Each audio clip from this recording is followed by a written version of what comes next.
Hello दोस्तों, स्वागत है आपका आपके अपने चैनल में। और मैं सतीश आपका स्वागत करता हूं। आज का टॉपिक है हमारा अनसॉल्व्ड। इंग्लिश का अनसॉल्व्ड स्टार्ट करेंगे आज, और क्लास 12th का।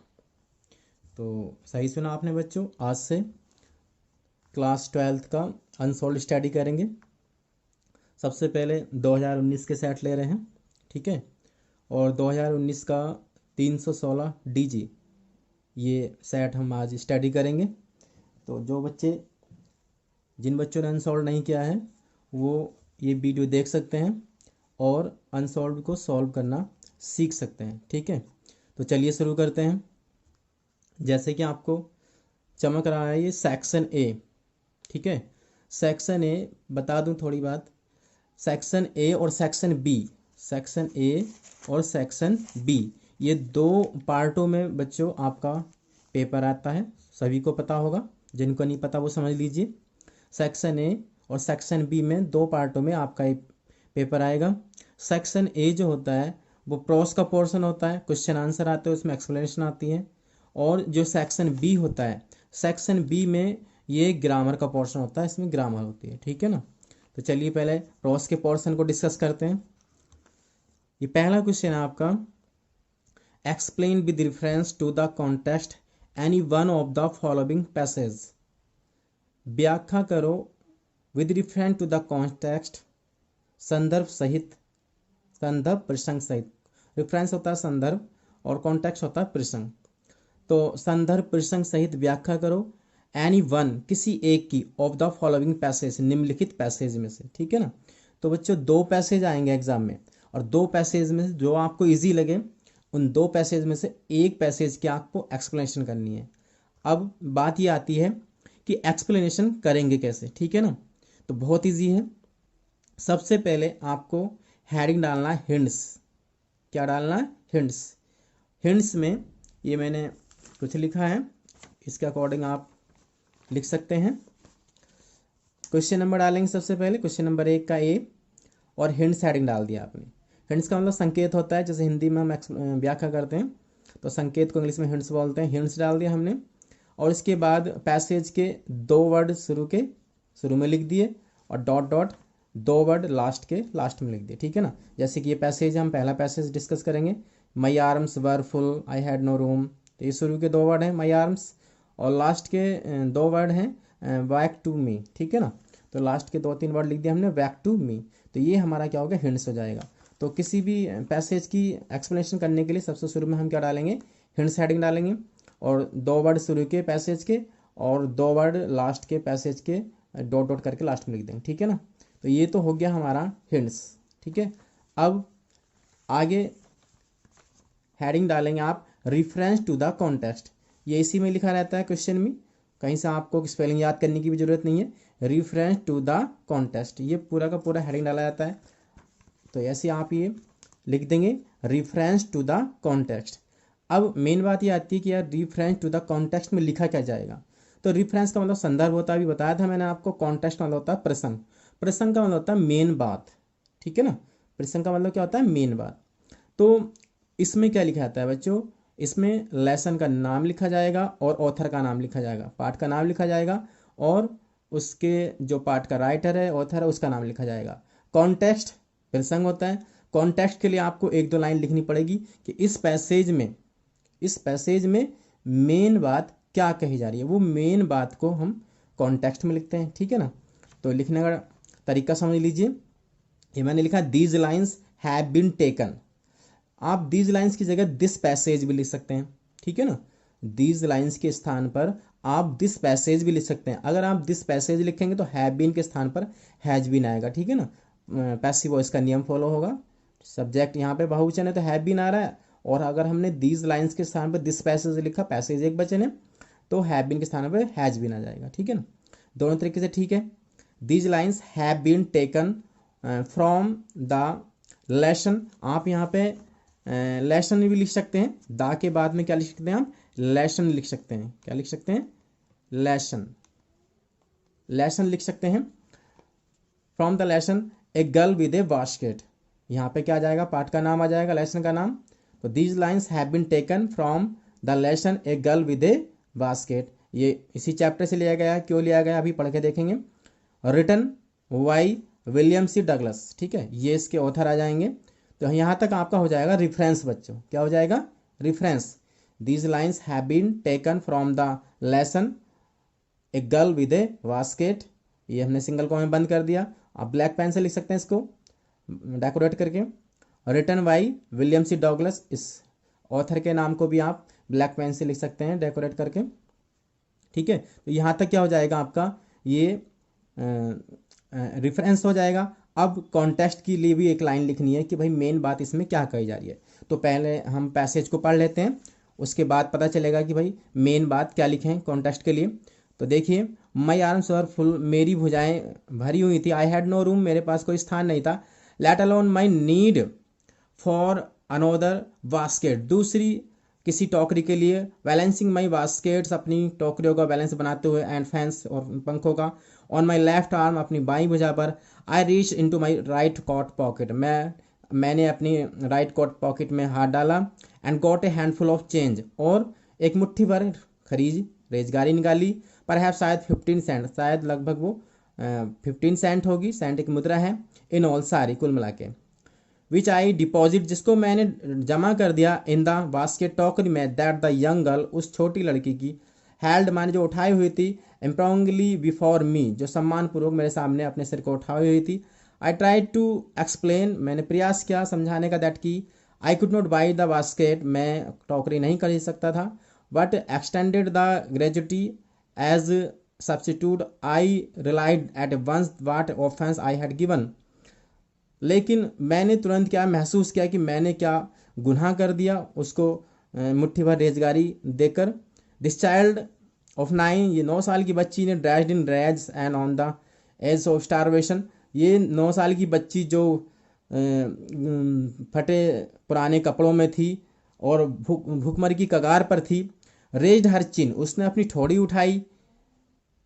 रीच इनटू बास्केट, और बास्केट में हाथ डाला। And with all the pride, और पूरे सम्मान के साथ, अभिमान के साथ, गर्व के साथ। And graciousness of a lady, और एक लेडी के ग्रेसियसनेस के साथ। Handed the money back to me, उसने पैसा मुझे वापस कर दिया। तो पैसेज को पढ़ने से हमें पता चल रहा है कि इसमें जो है ये 9 ईयर ओल्ड लड़की की बात कही गई है, ठीक है ना। टोकरी की बात आई है, फैंस की बात आई है।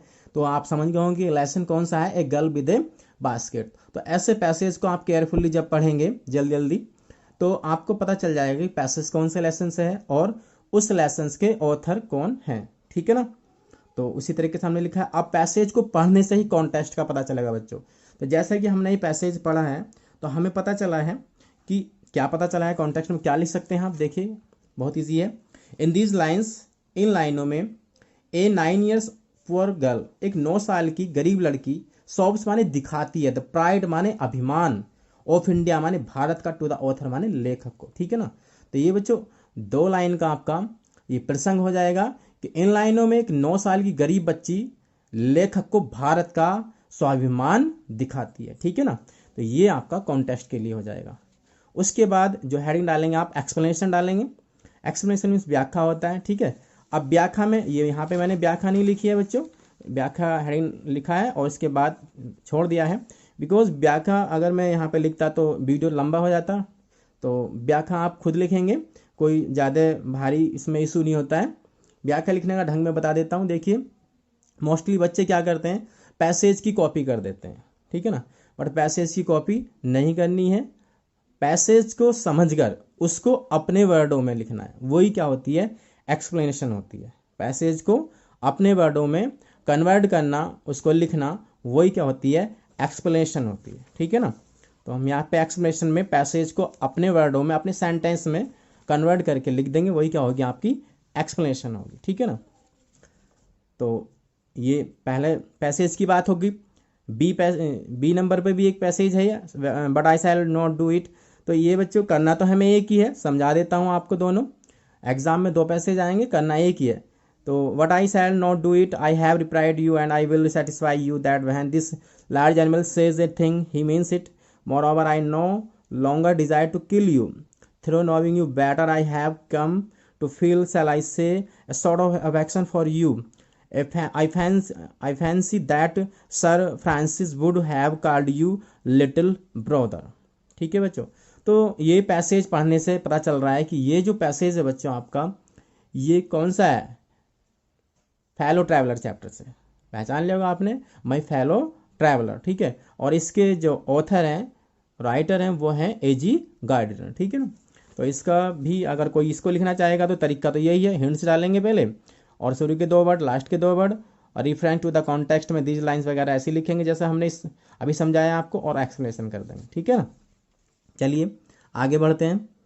क्वेश्चन नंबर 2, क्वेश्चन नंबर 2 में लिखा हुआ है बच्चों, answer any one of the following question, किसी एक का उत्तर दीजिए निम्नलिखित प्रश्नों में से, in not more than 30 words, 30 शब्दों से अधिक ना हो, ठीक है ना। ये शॉर्ट क्वेश्चन है आपका बच्चों, 2 या 3 क्वेश्चन दे रखे हैं, 3 क्वेश्चनों में से आपको किसी एक का आंसर देना है और वो भी 30 शब्दों में, ठीक है। पहला क्वेश्चन डिस्कस कर लेते हैं। What is the secret of health, success and power in life. What is the secret, क्या रहस्य है, ऑफ हेल्थ, स्वास्थ्य का, सफलता का, एंड पावर, शक्ति का, इन लाइफ माने जीवन में। तो जीवन में स्वास्थ्य, सफलता और शक्ति का क्या रहस्य है, तो ये क्वेश्चन है, आप लिख देंगे। क्या नाम, बहुत इजी क्वेश्चन है, शॉर्ट क्वेश्चन है, 30 शब्दों में आपने लिख देंगे। अगर आपने चैप्टर पढ़ा है तो आप उसको सोच समझ के लिख देंगे। और अगर भाई कोई भी बच्चा अगर चाहता है कि हाँ क्वेश्चन भी आप लिखिए, क्वेश्चन लिख के समझाइए, तो वो मुझे कमेंट में बता देना, नेक्स्ट वीडियो में मैं क्वेश्चन भी लिख कर समझा दूंगा, ठीक है ना। फिलहाल अभी क्वेश्चन लिखने का कोई इरादा नहीं था क्योंकि वीडियो बहुत लंबा हो जाता है, ठीक है।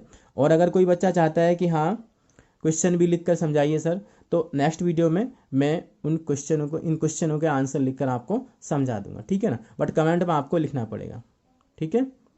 दूसरा question, what precautions should a man take to avoid heart attack. क्या सावधानियां एक आदमी को लेनी चाहिए हार्ट अटैक को अवॉइड करने के लिए, हार्ट अटैक से बचने के लिए, ठीक है ना। आई एम जॉन्स हार्ट से जो चैप्टर है आपके कोर्स में, आई एम जॉन्स हार्ट, उससे क्वेश्चन लिया गया है। तो हार्ट अटैक को अवॉइड करने के लिए हमें क्या प्रिकॉशंस को लेना चाहिए, ठीक है। What precautions should man take to avoid heart attack. तो एक हार्ट अटैक को अवॉइड करने के लिए मैं आदमी को क्या प्रिकॉशंस, क्या सावधानियां लेनी चाहिए, वो इसमें हम लिख देंगे, ठीक है। सी, व्हाट काइंड ऑफ एजुकेशन, किस प्रकार की शिक्षा, does doctor Radhakrishnan recommend, and भाई, रिकमेंड कहते हैं सुझाव देना, एंड भाई क्यों। तो डॉक्टर राधाकृष्णन किस प्रकार की शिक्षा का सुझाव देते हैं और क्यों देते हैं, ठीक है ना। अच्छा क्वेश्चन है। तो तीनों क्वेश्चनों में से कोई सा एक क्वेश्चन आप 30 शब्दों में लिखेंगे और 2 क्वेश्चनों को छोड़ देंगे, ठीक है। फिर सुन लीजिए, अगर कोई बच्चा चाहता है कि क्वेश्चनों को लिख के समझाना है तो भाई आपको कमेंट में लिख के बताना पड़ेगा कि सर क्वेश्चन समझाइए, क्वेश्चन लिख कर समझाइए। तो नेक्स्ट वीडियो में मैं इस सेट के क्वेश्चन लिखकर आपको समझा दूंगा, ठीक है। क्वेश्चन नंबर 3, ये फिल इन द ब्लैंक्स है।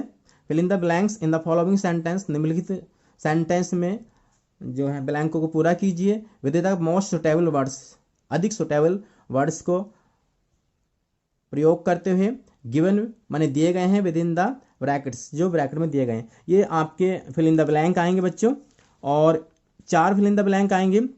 चारों में आपको एक वर्ड भरना है, चारों में एक ब्लैंक होगा, उसमें एक वर्ड भरना है। जैसे कि ये फटिक आंसर्ड, ये मैं बता सकता हूँ क्योंकि शॉर्ट है, इसमें ज़्यादा टाइम नहीं लगेगा, तो ये मैं बता रहा हूँ। फटिक आंसर्ड, इंडिग्नेंटली आएगा इसमें, इंडिग्नेंटली, अपमानजनक पूर्वक, ठीक है। फटिक ने उत्तर दिया था अपमानजनक पूर्वक, नो नहीं, I have not, I haven't, who told you that, तुमसे यह किसने कहा। तो इसमें ये इंडिग्नेंटली आ जाएगा बच्चों, ठीक है। Mahatma Gandhi was looked on the many as the, इसमें आ जाएगा एपिटॉम, प्रतीक, क्या आ जाएगा, एपिटॉम, प्रतीक of Hindu tradition. Hindu tradition कहते हैं, हिंदू ट्रेडिशन कहते हैं परंपरा, ठीक है। तो एपिटॉम भरा जाएगा इसमें। नेक्स्ट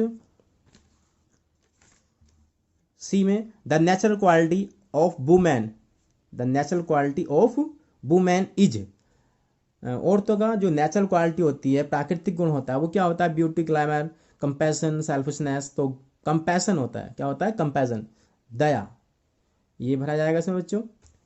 एंड डी में, if you would secure health you must learn to work without if you would secure health, यदि तुम हेल्थ को सिक्योर करते हो तो यू मस्ट लर्न, तुम्हें सीखना होगा टू वर्क विदाउट फ्रिक्शन आएगा। क्या आएगा? फ्रिक्शन। फ्रिक्शन से होती है चिंता।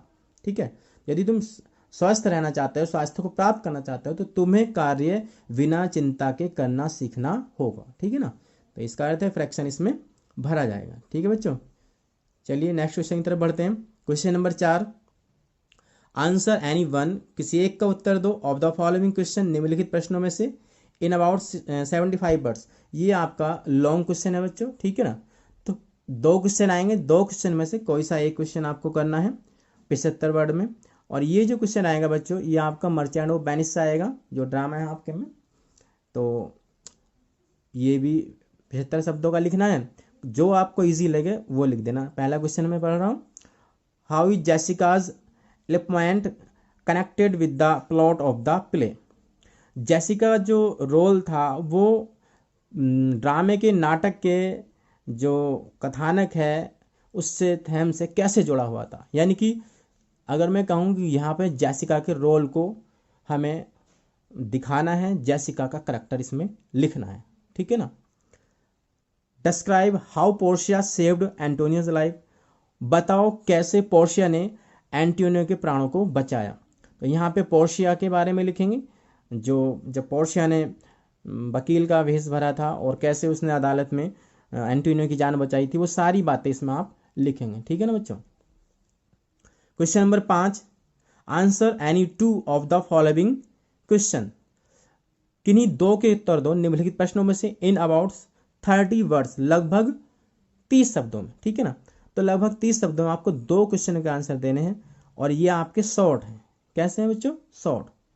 पहला क्वेश्चन है, how did the child react, कैसा बच्चे ने प्रतिक्रिया किया, कैसी बच्चे ने प्रतिक्रिया की, वैन, जब, he realized that he was lost, जब उसने महसूस किया कि वह खो गया है।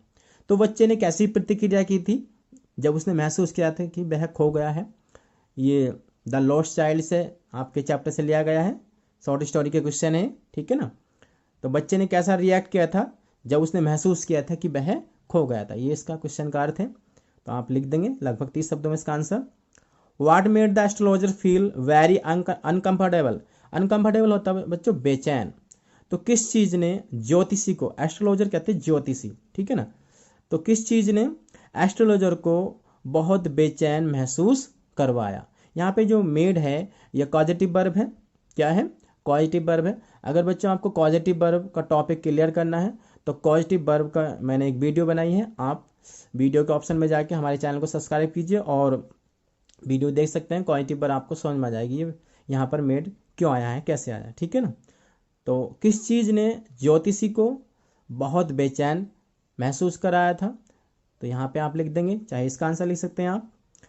तीसरा क्वेश्चन है, व्हाट मेड शंकु डिसाइड, यहाँ भी पॉजिटिव वर्ब का यूज है मेक का। किस चीज़ ने शंकु से डिसाइड कराया दैट कि he had no other choice, उसके पास कोई ऑप्शन नहीं है, कोई विकल्प नहीं है, बट टू स्टील, सिवाय चुराने के। ठीक है, तो वो कौन सी बात थी जिसने शंकु से निश्चय करा दिया कि भाई अब तेरे पास कोई अदर चॉइस नहीं है सिवाय चोरी करने के। ठीक है ना, तो ये इसका अर्थ है। तीनों क्वेश्चनों में से 2 क्वेश्चन का आपको आंसर देने हैं, बहुत ईजी क्वेश्चन है। ठीक है, क्वेश्चन नंबर 6 समझ लेते हैं। Question number 6, explain with reference to the context. जैसा क्वेश्चन नंबर पहला था वहाँ पे हमें पैसेज की एक्सप्लेनेशन करनी थी, यहाँ पे हमें स्टैंजा ही करनी है। ठीक है, ये पोइट्री का भाग है। तो एनी वन, किसी एक की, ऑफ द फॉलोइंग एक्सट्रैक्ट्स, निम्नलिखित स्टैंजों में से किसी एक स्टैंजे की आपको क्या करनी है? एक्सप्लेनेशन करनी है। ठीक है ना, तो इसका भी करने का मेथड वही है जो मैंने अभी पहले बताया था आपको। सबसे पहले आप हिंट लिखेंगे और हिंट में 2 वर्ड लिख देंगे। जैसे ये पहला अगर आप करते हैं तो द क्लाउड लिख देंगे, डॉट डॉट, उसके बाद देयर बेस्ट। ठीक है, फिर हेडिंग डालेंगे आप रिफरेंस टू द कॉन्टेक्स्ट। ठीक है, रिफरेंस टू द कॉन्टेक्स्ट में आप लिख देंगे these lines have been taken from the, lesson के स्थान पे क्या आ जाएगा? Poem. These lines have been taken from the poem, फिर पोयम का नाम आ जाएगा। उसके बाद हमने लिखा था रिटन, चलिए समझा देता हूँ। ये लिखा था हमने these lines have been taken from the lesson, from the lesson, तो लेसन के स्थान पे क्या आ जाएगा? पोएम, क्योंकि ये तो पोइट्री है। यहाँ पे पोएम का नाम आ जाएगा। उसके बाद जहाँ हमने रिटर्न लिखा था यहाँ पर रिटर्न नहीं लिखेंगे, यहाँ पे लिखेंगे कंपोज्ड। कंपोज में होता है रचना, रचना की जाती है, कंपोज्ड बाई पोइट का नाम आ जाएगा, ठीक है ना। तो यही अंतर होता है रिफरेंस टू द कॉन्टेक्स्ट लिखने का पैसेज में और पोइट्री के इस भाग में, कि वहाँ पे लिखा जाता है रिटर्न और यहाँ पे लिखा जाता है कंपोज्ड, ठीक है ना। और वो लेसन होता है और यहाँ पे क्या होती है, पोएम होती है। फिर दोबारा समझ लीजिए क्या ऐसे लिखेंगे, these lines have been taken from the poem, फिर पोएम का नाम आ जाएगा। उसके बाद कंपोज्ड बाई के बाद फिर पोइट का नाम आ जाएगा, ठीक है। और कॉन्टेक्स्ट के लिए पैसेज को पढ़ के एक जो मेन बात होगी वो आपको लिखनी पड़ेगी, ठीक है ना। The cloud puts for its lug strength when lightning cleaves its breast when the soul is stirred to its inmost depth great one unfold their best, ठीक है। तो आपको सही से स्टैंजा को पढ़ के पता लगाना होगा कि भाई कौन सी पोएम से लिया गया है और इसके पोइट कौन है। ये सारी बातें आपको पोएम से पढ़ के पता चल जाएंगी, ठीक है। The woods are lovely dark and deep, ये दो स्टैंजा आएंगे, दो में से आपको किसी एक की एक्सप्लेनेशन करनी है, ठीक है। Question number 7, give the central idea of one. Central idea लिखना आपको किसी एक का ऑफ द फॉलोइंग पोएम्स, निम्नलिखित पोएम से। 3 पोएम आएंगी बच्चों, 3 पोएम में से जो आपको इजी लगे उस एक पोएम का आपको क्या लिखना है, सेंट्रल आइडिया। सेंट्रल आइडिया मतलब होता है मध्यस्थ विचार। अब ये मध्यस्थ विचार क्या होता है, सेंट्रल आइडिया होता क्या है, तो देखिए पोएम की मेन बातें, पोएम में जो मेन बिंदु बताए गए हैं वही क्या होता है, सेंट्रल आइडिया होता है। जो मेन पॉइंट होते हैं वही क्या होते हैं, सेंट्रल आइडिया होते हैं। तो वही हमें लिखने होते हैं, ठीक है। तो सेंट्रल आइडिया पे आप लिख देंगे। क्वेश्चन नंबर 8 है, define one of the following figures of speech. किसी एक फिगर ऑफ स्पीच, अलंकार, फिगर ऑफ स्पीच किसे कहते हैं, अलंकार। किसी एक अलंकार की व्याख्या करो एंड गिव 2 एग्जाम्पल्स, और 2 एग्जाम्पल दो, ठीक है। तो 3 फिगर ऑफ स्पीच आएंगे, उन 3 फिगर ऑफ स्पीच में से आपको किसी एक की क्या करनी है, डेफिनेशन लिखनी है और साथ में 2 एग्जाम्पल भी लिखने हैं, ठीक है ना। जैसे इसमें दे रखा है हाइपरबोले, मेटाफोर, पर्सनिफिकेशन, ठीक है ना। तो जो आपको इजी लगे, इसकी भी मैं वीडियो बनाऊंगा अलग से बच्चों, जो फिगर और स्पीच आपके हैं आपके कोर्स में, उसकी वीडियो अलग बनाऊंगा। अब एक ही वीडियो में अगर सारी चीज़ें बताऊंगा तो वीडियो बहुत लंबा हो जाएगा, ठीक है ना, तो आप बोर हो जाएंगे। तो इसलिए इसकी वीडियो में अलग बनाऊंगा, डेफिनेशन और इसके एग्जाम्पल वगैरह उसमें आपको मैं बताऊंगा, इसकी वीडियो अलग बनाऊंगा, ठीक है, बहुत जल्द। तो किसी एक फिगर ऑफ स्पीच की आपको डेफिनेशन देनी है विद 2 एग्जाम्पल्स, ठीक है। तो ये आपका सेक्शन ए था बच्चों, ठीक है ना। नेक्स्ट आपका क्या है, सेक्शन बी। सेक्शन बी में के लिए हम आपसे नेक्स्ट वीडियो में मिलेंगे, ठीक है ना। उम्मीद करता हूँ कि आपको सेक्शन ए ये समझ में आ गया होगा, ठीक है। अगर किसी बच्चे को कोई बात समझ में ना आई हो तो वो हमें कमेंट कर सकता है, ठीक है। मैं कोशिश करूँगा कि नेक्स्ट वीडियो में उस प्रॉब्लम को सॉल्व कर दूँ, ठीक है। तो मिलते हैं नेक्स्ट वीडियो में सेक्शन बी के साथ। तब तक के लिए आपका बहुत बहुत धन्यवाद। नमस्कार।